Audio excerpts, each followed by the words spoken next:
Good afternoon and welcome to another Reliability Roadmap web workshop. My name is Terrence O'Hanlon. I'm the publisher at Reliability Web and Uptime Magazine. It's my pleasure to be your host and your moderator for today. Today's web workshop is the PAS55 assessment process. The British Standards Institute publicly available specification 55, better known as PAS55, provides organizations with a framework for establishing good practices in asset management. In the fifth installment of our popular PAS55 theme webinar series, APG will guide attendees through the PAS55 assessment process. This webinar will include a detailed analysis of the PAS55 assessment methodology, and it will provide a practical understanding of the scope of the PAS55 assessment. It will also help participants to understand when and how often they should undertake a PAS55 assessment, considering different organizational objectives. There's three things you should be able to take away from today's webinar. The PAS55 specification has a PAM, PAS55 assessment methodology. Understanding what the endorsed assessor program is all about, and then practical guidance for the undertaking of a PAS55 assessment. Today's web workshop leader is James Nesbitt. He's the managing principal service delivery for APG, or Asset Performance Group. 21 years of experience in oil, gas, power generation, including steel and mining. He's got project management, RCM2, maintenance task analysis, failure modes and effects analysis, root cause failure analysis, business process mapping, PM optimization, Ivara, EXP implementation, Ivara Oracle Avantis, EAM implementation. Mr. Nesbitt has conducted numerous technical seminars on maintenance best practices, is a frequent speaker at some of the most prestigious national and international conferences, including Reliability Web's RCM, the American Nuclear Society, the Society for Maintenance and Reliability Professionals, the Paper Industry Management Association.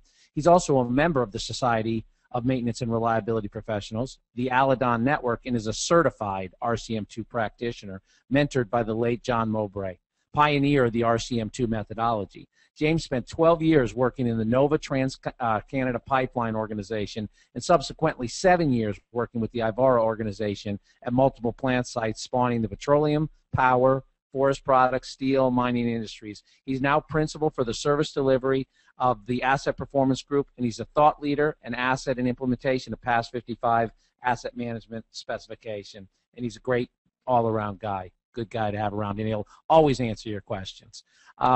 Before we begin, we would like to take a moment to invite you to request your free subscription to Uptime Magazine. It is free by request, but that's the catch. You do have to request it. Go online to www.uptimemagazine.com, click the subscribe tab, and you're well on your way. If you have one of those iPads or iPhones, we have an app waiting for Stephen Jobs' personal blessing, and you'll be able to download the Uptime app at the Apple Store pretty soon. Get the whole back issues of Uptime. We also want to invite you to Solutions 2.0. That's 4 maintenance conferences in one: the 25th International Maintenance Conference, the Operational Performance Summit, the Predictive Maintenance Technology Conference, and Machinery Lubrication. You can get more information at maintenanceconference.com, November 9th through 11th in Bonita Springs, Florida. There are many worse places to be than Bonita Springs in November. And without any further ado, I am handing this presentation to Mr. James Nesbitt. James, welcome, and you should have a dialog box summoning you to show us your screen. Is that so? Or did we lose? There he is. We see your slides. The introduction you just gave me, but... Hey. Perfect. Can you hear me, Terry? We hear you quite clearly, James. Sounds crystal clear. Perfect. Okay, I'm not sure I can live up to the introduction you gave me, but I'll give it a try. Okay, so there's the PAS55 assessment process. So I'm going to start off with just a slide on who APG is very, very quickly. APG is a reliability solutions company. We really play in the utilization and maintain elements of the PAS55 specification. We are a certified assessor with the Institute of Asset Management, a member of SMRP, a corporate member of SMRP, And some of our partners, of course, include EMA and the Aladon network. Today we're going to talk about the PAS55 assessment. The assessment's objective is to promote and support the adoption of good practices. And when they're talking about good practices, what the assessment or what the specification does not do is tell you what the best practices are and how to conform to them. So they'll tell you what you need to do, not how to do it. There are recommendations, but there's not usually a requirement to do RCM, for example, or do root cause failure analysis. They'll say that you have to comply to understanding the root cause of failures or a proactive maintenance program, but they don't really tell you how to get there. So what they focus on is good practices.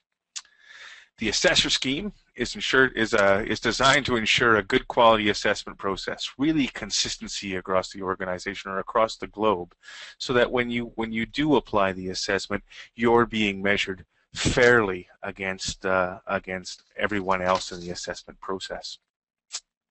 Competent assessors, ensuring that the people who are doing the assessment understand the PAS55 specification and apply it fairly and consistently. Equality of standards across all of the endorsed assessors, so an even way to measure the assessors as well as the assessment process. And the IAM calls it a scheme, and schemes are very popular in the UK, but the word generally has a negative connotation in North America. I always giggle a bit when I see it. What is asset management? So when we're talking about asset management inside of the context of PAS55, a lot of people go, if you search for asset management on Google, the first thing that'll come up is financial services, how to help you maximize your return on your mutual funds, or what stocks to buy. PAS55 does not cover this element of asset management. There's a common misconception of equipment maintenance equals asset management, and that comes about by a lot of organizations, both in maintenance services and in maintenance software, CMMS services, where they try to fit all of PAS55 into what they do from a maintenance perspective. PAS55 takes a look at the entire life cycle of the equipment. It takes a look at creation or acquisition of the assets that are going to drive your business, utilization, operations of those assets, maintenance or asset care, and then of course renewal or disposal. So the footprint is much larger than just maintenance, although maintenance is an important component. The IAM, the Institute of Asset Management, has a definition for what asset management is, and it's good. So I'm just going to read it. I'm just going to read the slide. The core business for organizations that are heavily dependent on physical equipment, systems, or infrastructure. The core business, those that are dependent on the assets to drive their organization. So paper manufacturing, any manufacturing, steel, mining, electrical generation, electrical distribution, transportation, ports or shipping yards. Not so applicable to retail or to services organizations such as APG. This encompasses all aspects of investing in the right assets in the first place: the acquisition, exploiting them appropriately, the utilization or operation of them, caring for them from a maintenance perspective, and ultimately replacing or disposing of them. The PAS55 specification was first published in 2004. In 2006, they started to work on the assessment methodology and developed the PAM, the PAS55 Asset Management Assessment Criteria, which incidentally is available to anybody who is a member of the Institute of Asset Management. The Institute of Asset Management, you can find it on the web at theiam.org. And if you become a member, a lot of this collateral is available to you just from a download perspective. In 2007, they they got the Ofgem requirement, and Ofgem is the Office of Gas and Electricity Markets in the UK. So they became a requirement in those industries. In 2008, the current version of PAS55 was released, and 50 organizations had some input on it across 15 industry sectors, 10 countries, with 1,300 suggestions to make it better.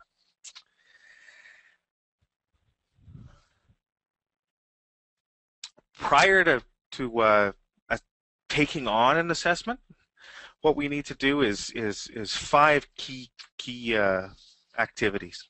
First is to appoint a coordinator who will be responsible for all matters concerning the assessment, the organization of the people within or contributing to the organizations, arranging for all the information to be captured within some sort of tool. And again, the Institute of Asset Management has some of those tools that are available for download, and reporting or communicating to the organization both the results and the progress of the assessment. We have to determine the scope of the asset management system that we want to assess, arrange for the appropriate cross sections of the workforce, provide appropriate pre-assessment communication, so before the assessment occurs, going in and talking to the organization about what it is, what the process is expected to deliver, and really what that means to all involved. The PAS55 assessment takes a look at all 28 elements of the PAS55 specification.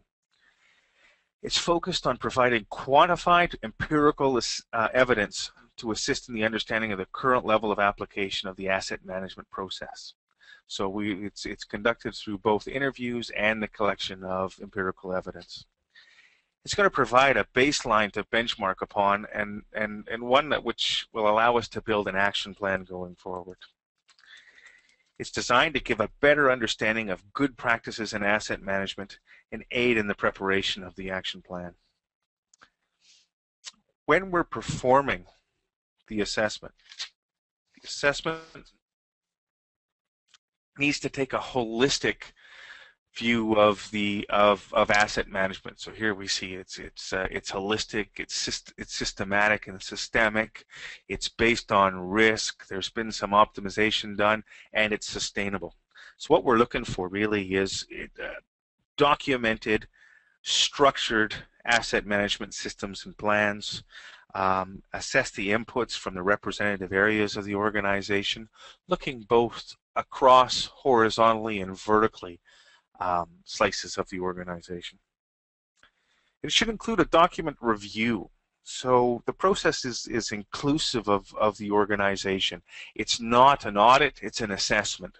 So as you go through it, there needs to be some key stage gates or milestones where you validate your findings and validate your assessment as you go. And it should record the evidence. So every time you or the assessor is making a judgment on where you sit on the spectrum, there should be evidence to support that.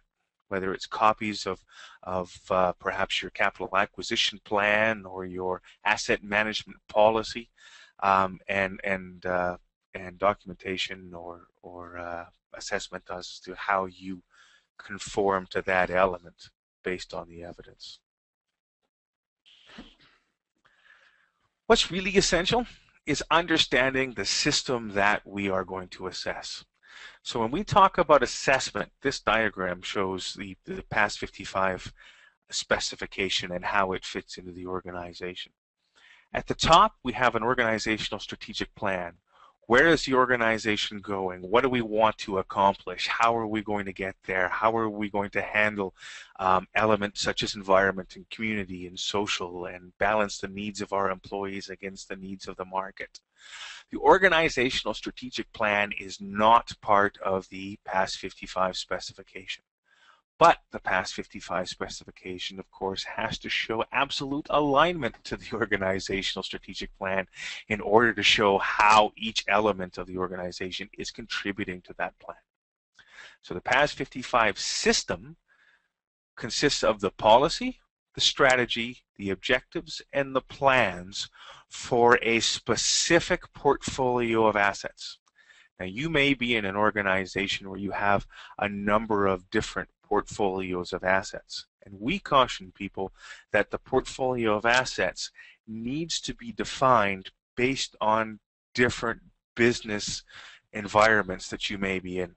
For example, if you're in an organization that has a number of different acquisitions across different industries, for example, if you're running a regulated pipeline business in Canada, but you also have nuclear assets in the United States and non-regulated electrical generation assets in the United States, and perhaps maybe even some risk of service pipeline assets in another country, well, then each of those would be a different portfolio of assets, because what you're trying to accomplish, as well as the different business variables associated to each of those, and how you will manage each of those asset bases will be dramatically different. When we're looking at a portfolio of assets, we're looking again at the full life cycle of those assets. What's it going to take to acquire or create those assets? How do I operate them? What is their design specification versus what I need it to do? How am I going to maintain that? How am I going to determine what the lowest cost maintenance is for that equipment?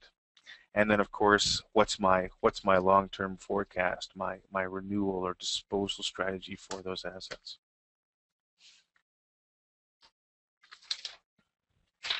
What are we assessing? This screenshot is actually a screenshot of the PAM tool that's available from the IAM.org, and it details all of the requirements and the questions that are asked. So at the top we have 4.1 general requirements. What has the organization done to establish an asset maintenance system? Below that you'll see the 5 maturity levels, the 5 possible answers describing the performance criteria associated with each maturity. And then below, some guidance on why is the question being asked, right? Why do we care? So in this example, they're looking at conforming to requirements of certain elements within the PAS55 specification. So it gives you some guidance to answering it objectively. Who needs to be asked? So who is this requirement related to? Who cares about it? So here it's the organization's top management is accountable for it, and would be the place you went to get evidence to support that requirement is or is not being conformed to.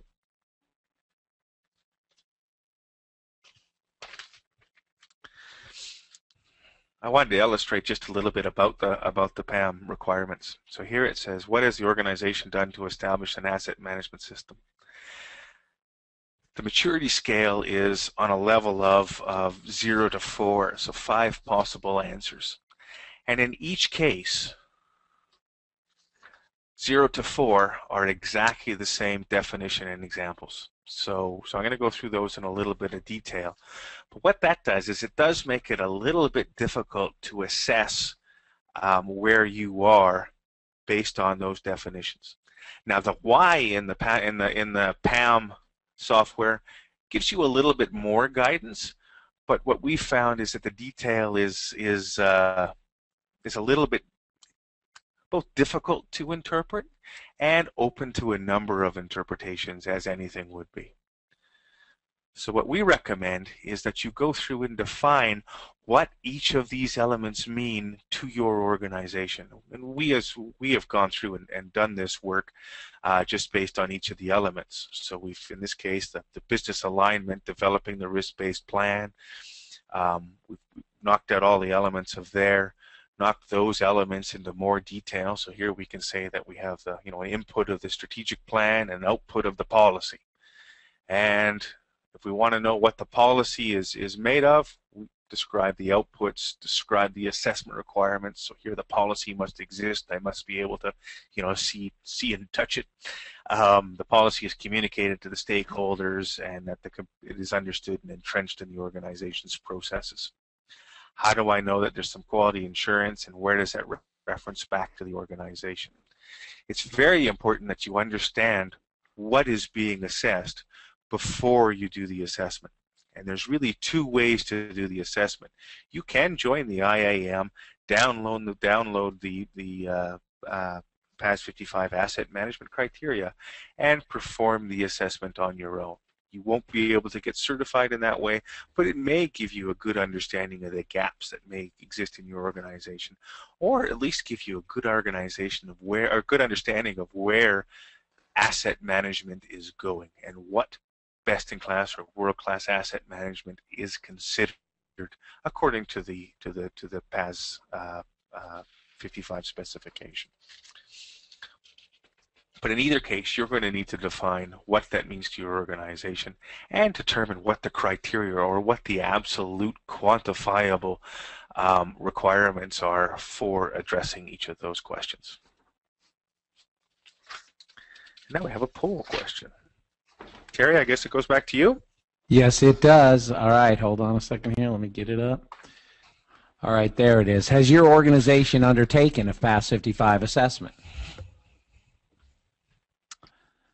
Just indicate yes, you have, or no, you haven't. And we'll get this right back to James. Either internally or through a endorsed assessor, I'm assuming. So in any case, however you define it, have you undertaken a PAS55 assessment?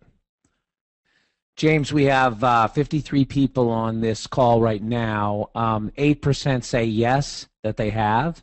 So approximately four parties on this phone. 92% say no, that they have not undertaken a PAS55 assessment. Yeah, that's not unlike our experience when talking to organizations.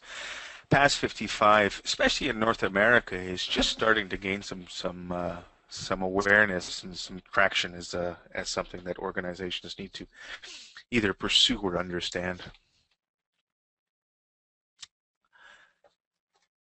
Approach.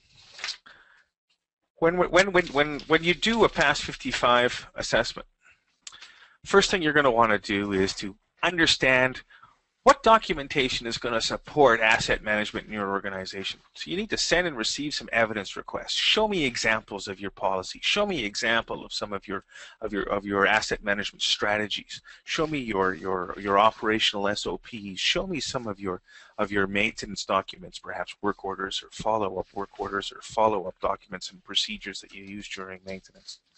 And then develop an interview schedule. Who are you going to interview, and are they a good cross-section of the organization? Are they horizontal and vertical slices of the organization, as I've mentioned before? The third one can't be emphasized enough. Communication, presentation, and awareness of what we're doing are key to the success of the assessment. It can't be seen as it's not a punitive exercise, and shouldn't be brought on the organization as a surprise. We should do a number of presentations and communications, whether they're incorporated into mass communication of the organization, part of the tailgate meetings. I've seen that be very successful, or even one-on-one communication with the people that will be involved in the interviews. You perform the interviews and validation. Part of that is linking the evidence to the interviews. Is what I'm hearing consistent with the evidence that I'm seeing? Is there more evidence that I need? Gather the evidence and do some job shadowing. So we call it visual observations. Go out and see what the organization is doing. Is the asset management policy and strategies built into everything that you do or that we do? Is it part of the meeting agenda? Do we consider health, safety, environment, the community when we're addressing any of the issues in our organization? Develop an action plan. Understand the gaps. Understand where you want to go, and then develop an action plan to get there. Make sure the action plan is smart, specific, measurable, actionable, time-bound. And then final assessments, results, and presentation. Ensure that you take and communicate what you have done back to the organization. Both the findings, the evidence, thanking the people, of course, that were involved in the interviews, understanding the gaps, and the action plan that you're going to take going forward.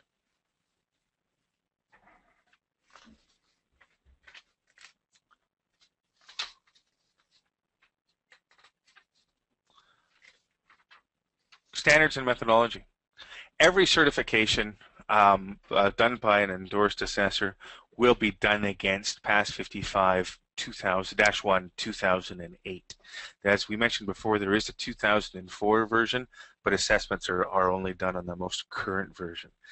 The PAS55-1-2008 is available either from the British Standards Institute or from the Institute of Asset Management. The Institute of Asset Management, I believe, is the lowest cost place to get the specification, and if you join as a member, they give you a reduced rate on the specification as well. It's not mandatory that you use the PAM tool or even the PAS55 assessment questions, of which there's 121. But if you decide to use something different, you must show how they conform to and link back to each of the PAM assessment questions to ensure that you've encompassed the intent of the assessment. So here, equivalence of the PAM must be demonstrated. Another poll question, Terry. All right.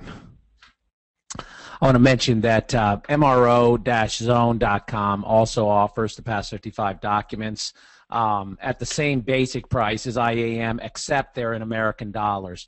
With IAM, you do have to convert to pounds to purchase. Yeah, there would be shipping from the UK as well through the IAM. Yep. So they asked us if we could just put them up on the bookstore, and they're up there under asset management. It's books.mro-zone.com. How familiar are you with the IAM's PAS55 assessment methodology, PAM? You've never heard of it? You've heard of it, but you never read it. You read it, but you don't understand it. You're comfortable with it, or you delivered an assessment based on it. And we'll give it just a few more seconds here.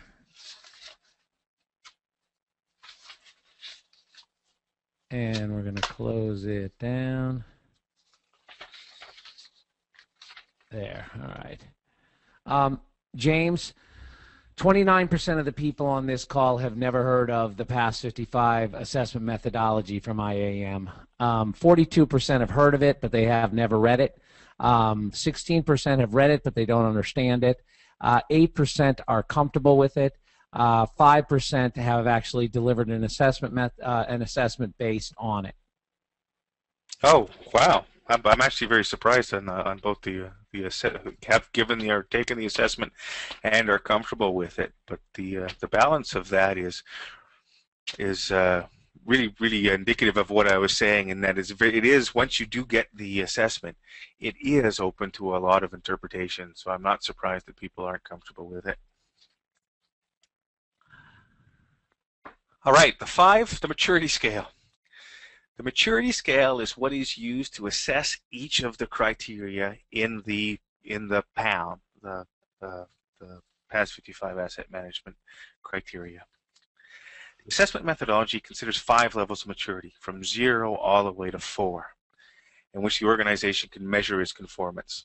These 5 maturity levels are based on the International Infrastructure Management Manual, of which I wasn't even aware there was a maturity specification. As we go through each of them, they're the same for all 121 criteria. The first one, maturity level 0, is in that criteria. You're not aware of it at all. There's nothing in place, and the organization is really entirely unaware, or in the process of learning what it is, let alone how to apply it. Level 1,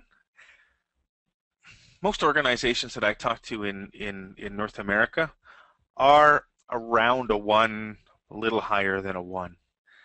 A 1 is we've heard of it, we're interested, and are trying to decide or fit it into how it may work in their organization. Yes, PAS55 and the PAS55 criteria are something that may help guide me down the asset management journey, but I'm not sure how it fits in. Tell me more. And I would imagine most of the people on this call would fall into that bucket. Maturity level 2, they've started to implement it, or at least parts of it. So they've taken a look at the specification, determined and created an action plan, whether formally or informally as a result of the specification, and are starting to work towards implementing some of the elements. Maturity level 3 is complying to, are in compliance to the PAS55 criteria. Now, you can be in compliance to the criteria and still have a few minor inconsistencies or things that you need to work on and receive a 3, as long as there's an action plan or that there's some demonstrated effort on addressing those deficiencies. And then, of course, beyond PAS55. So you have exceeded the requirements and you are leading edge on that criteria. So well beyond the basic requirements of PAS55. There are 2 types of assessments that you can do. The first is a gap analysis, and the second is a certification. Now, a gap analysis is really just a temperature check. Where am I? And it can be formed on the entire asset system or organization, or it can be done on just a small component or section of your organization. So if you were an organization that had a number of plants, you could decide to do the gap analysis on all of the plants, or on one of the plants, or on one process in one of the plants, or on one process across all of the plants. So it can be sliced and diced in a number of different ways. The question set for the gap analysis may differ than that for certification. You may take a look at the PAS Asset Management 121 elements and decide that not all of them are what you're interested in measuring yourself against currently. So there may be fewer. Any issues in the gap analysis scope is inadequate for a precise link to certification. If there's conflicts that may arise, they are explicitly recognized and handled, so that we take a look at when we're taking a look at just a small piece, that we understand that that may not get us down the road for certification. And of course, we have certification. Certification is done on an asset system. We at APG recommend a certification be an event, something that happens and not really a goal. We believe that by focusing on asset management and the benefits associated to asset management are going to get you benefit along the way, and then when you are successfully executing against that framework, the certification will happen. An overall score of 3 is required. However, if you're at a 2.5 with a solid action plan, you may also be certified. The client organization is responsible, or your organization is responsible for ensuring conformity with the requirements for certification. At APG, we recommend that you do an annual assessment of the asset management process to both track your progress and to ensure compliance. Poll question number 3, Terry. Here we go. Knowing what you do about PAS55, would you classify your organization's asset management maturity as learning, applying, embedding, optimizing and integrating, or beyond PAS55? Knowing what you do about PAS55, would you classify your organization's asset management maturity as learning, applying, embedding, optimizing and integrating, or beyond PAS55? James, on this call, 58% would classify their organization's asset management maturity as learning. 25% would say they're applying.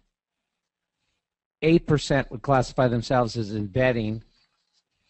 8% would say optimizing and integrating, and 0% would say that they are beyond PAS55. Wow, excellent. Excellent. Okay, let's move on.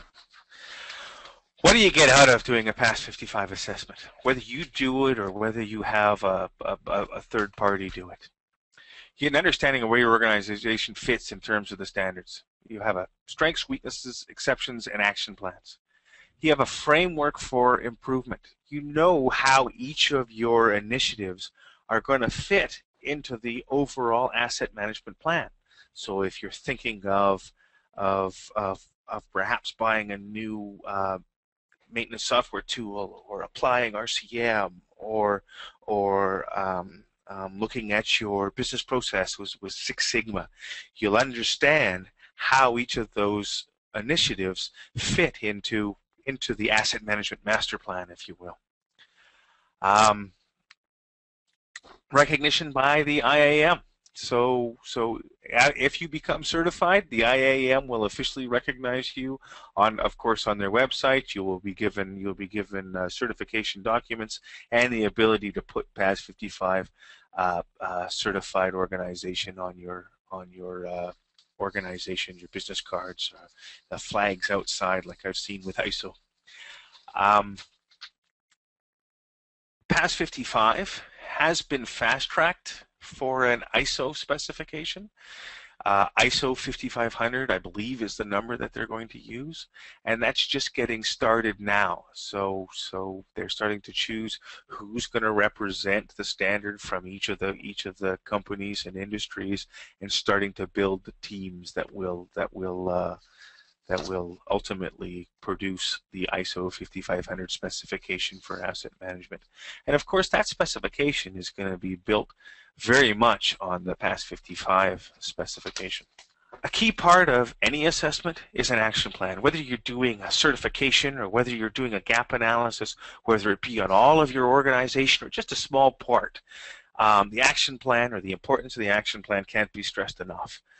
So many organizations are just assessed to death. So every time they try to do something, there's another assessment. With PAS55, you should take the temperature check or the certification and then build a specific action plan of who has to do what in your organization in order to close the gaps that you've identified as being important to you. So to summarize, the PAM assessment gives you the minimum requirements. What the minimum requirements are to become certified, or to become really recognized as proficient in asset management on a global scale. It gives you guidance. It doesn't cover every eventuality, and they purposely tried to make it non-industry specific. Although there's going to be some industry specific addendums or additional guidance coming from the IAM, they know they don't cover every eventuality. So if you're doing it through the IAM is set up to give guidance on that, as are certified assessors. It does not replace proper audit and assessment training. The assessments need to be, the assessor needs to be competent and capable, and you need to demonstrate that competency and capability, especially from a certification perspective.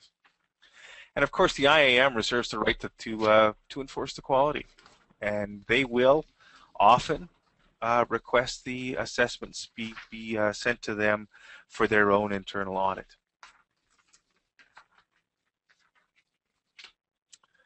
APG PAS55 webinars. We've done a number of these webinars this year, and it's been exciting and a bit of a learning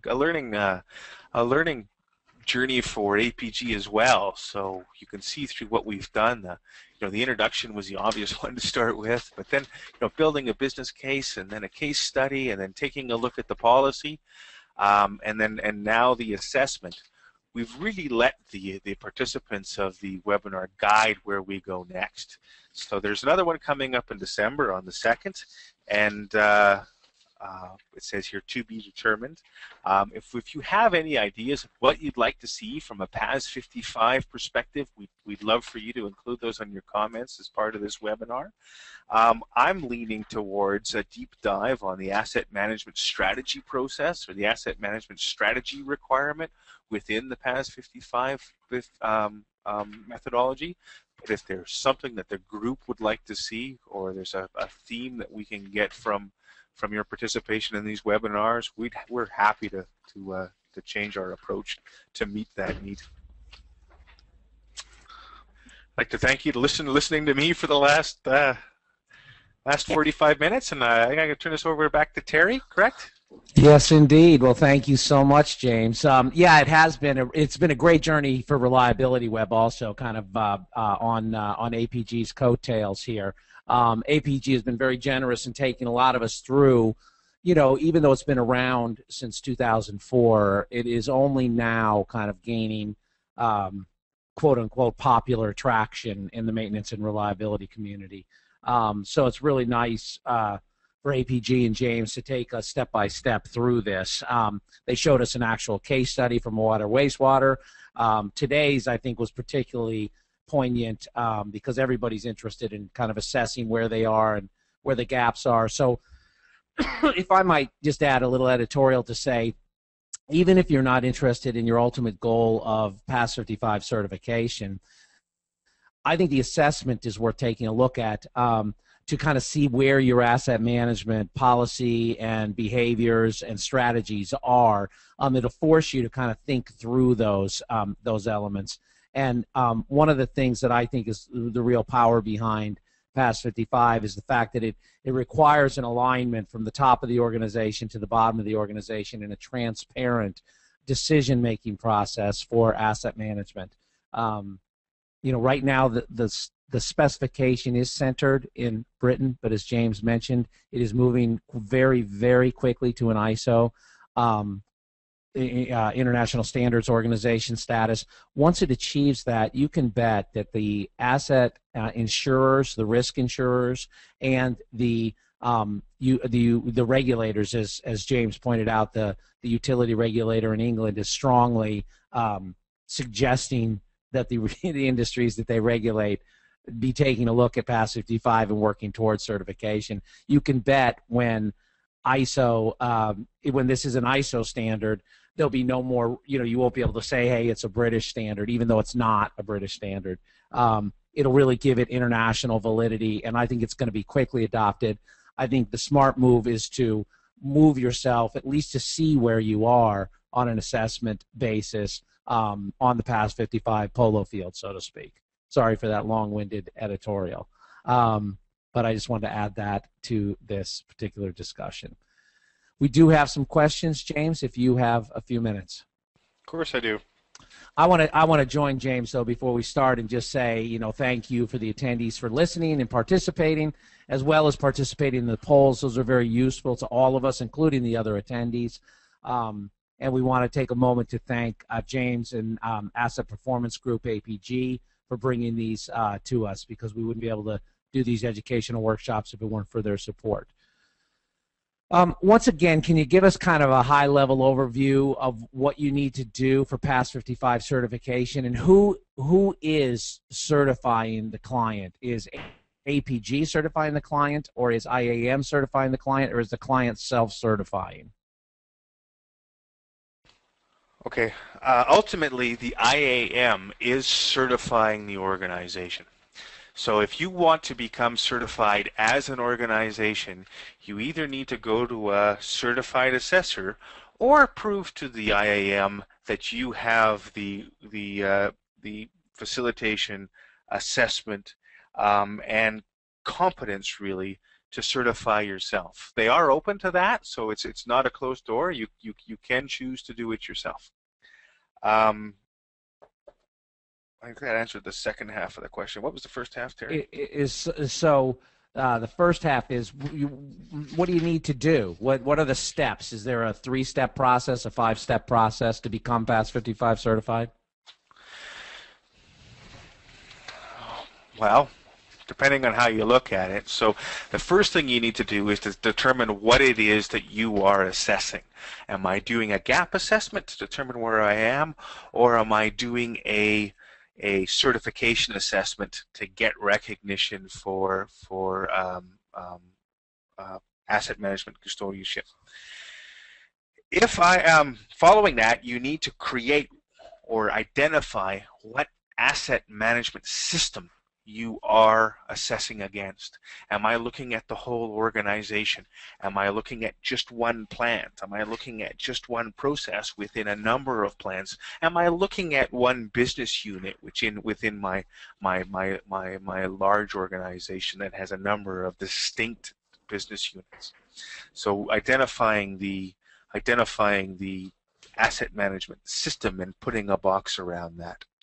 Next, of course, is to communicate and organize all of the people that are going to be involved. Here's what you're doing, why you're doing it, why it's important to them.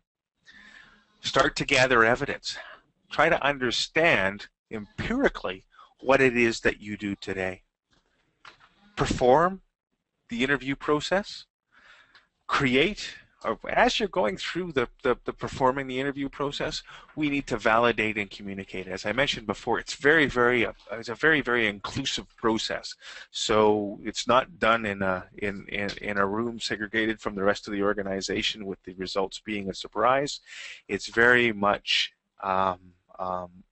debriefing and validating what you've discovered, looking for evidence to support your decision or to support maybe changing your decision. From there, action plan. You need to develop an action plan to either close those gaps or to reach a PAS55 certification. I just about said APG certification. There is no APG certification. And then from there, ensure that you have a living process for sustaining it. So how are you going to ensure that 1 year, 2 years, 5 years down the road, and show to the IAM that you are continuing to comply to the specification? And we recommend an annual assessment, whether that's done internally or externally. Can they go to theiam.com to see what companies are already certified? Yes, theiam.com, or no, theiam.org has a list of the assessors, and I believe it's broken down by area, so geographically by country, as well as the endorsed trainers. So there's also an endorsed training program that they maintain, and you can see those groups of organizations as well.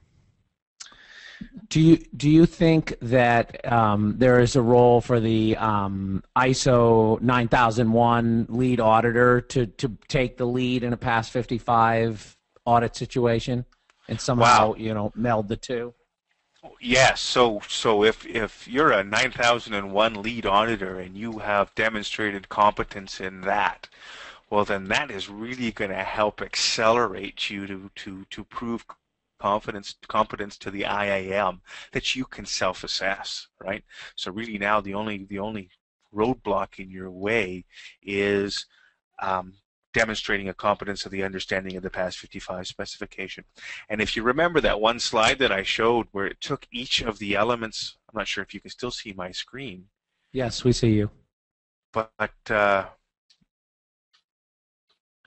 if you're an ISO lead auditor and just bear with me here, and you've gone through this exercise where you've broken down your organization and shown what each of the inputs and outputs and discrete tasks within each of the 28 elements of the PAS55 criteria are, well, then that's just going to fast track you to show competence to certify your own organization from a IAM perspective. Somebody's asking on the past PAS55 webinars. I believe there's two ways to go about it. One is to go to APG's website, which we're going to send you by email in a few minutes after this workshop's over, and follow the links towards the webinars. And we have Met Reliability Web at tutorials, and then sort by asset management, and you can see all of the PAS55s that James has led this year that way. Hey, James, an opinion from you. How long do you think it will take the ISO 5500 standard to come out? Well, they fast-tracked it, so I would say 3 to 5 years. I have heard very optimistic reports of late 2012, early 2013, but I think James is probably a little more prudent in his answer. How How do you become an official assessor? The IAM, Institute of Asset Management, has a very structured approach for becoming an assessor. Of course, you have to show competence in both facilitation and assessment, documentation, and competence in the PAS55 specification. You have to document your processes, you have to document how you're going to measure, how you're going to communicate, and how you're going to improve within your own organization from a PAS55 perspective. For most organizations, I'm not sure it's worth it. I think if you can show, competence of individuals both in PAS55 and in assessment, enough like that ISO lead auditor, enough to perform it in your organization, there's no reason to become an endorsed assessor. If you're an organization like APG, well, it's worth the investment of time and dollars, which aren't trivial, to become endorsed by the IAM. So depending on what you want to do, you need to determine whether or not it makes sense for your business. The ISO PC251, which is the working group for this project, convenes in early 2011. So you need to find out who your local representatives are in your country and if you want to get involved, because I believe the seats are filling up quite quickly. Yes, and each of the representatives from the countries that will represent the ISO specification will also build their own teams. So there'll be an American team. There's already a Canadian team, and so if you have some interest in becoming involved, it's highly recommended that you find out who the rep is for your country and see if you can become part of the team. James and I happened to just get back from an event where we saw Scottish Power's presentation, and as James said early in this presentation, they didn't necessarily have a lot of reliability-centered maintenance or even PM optimization or maintenance task analysis involved in their process, but they did have a documentable process, and they have made tremendous progress. And it's not just PAS55. They've wrapped a couple of other safety initiatives in with it. But they have said over the past 2 years they have cut their CapEx by $30 million using this program. So very, very impressive without having to climb a huge reliability mountain. They have really made some incredible progress, and a lot of it is the visibility and the transparency of their programs, of their measurements, and of their processes. At least that's my opinion, James. And I agree. Their presentation was it was awesome in a word. It was. And they have, and while they have been improving their reliability step by step, day by day, they have been reducing their time lost accidents. It's almost an inversion table. The more reliable they get, the less time lost accidents they're experiencing, and it's an inverse proportion. Quite impressive indeed. And it's not that PAS55 gave them the strategies or the methodologies.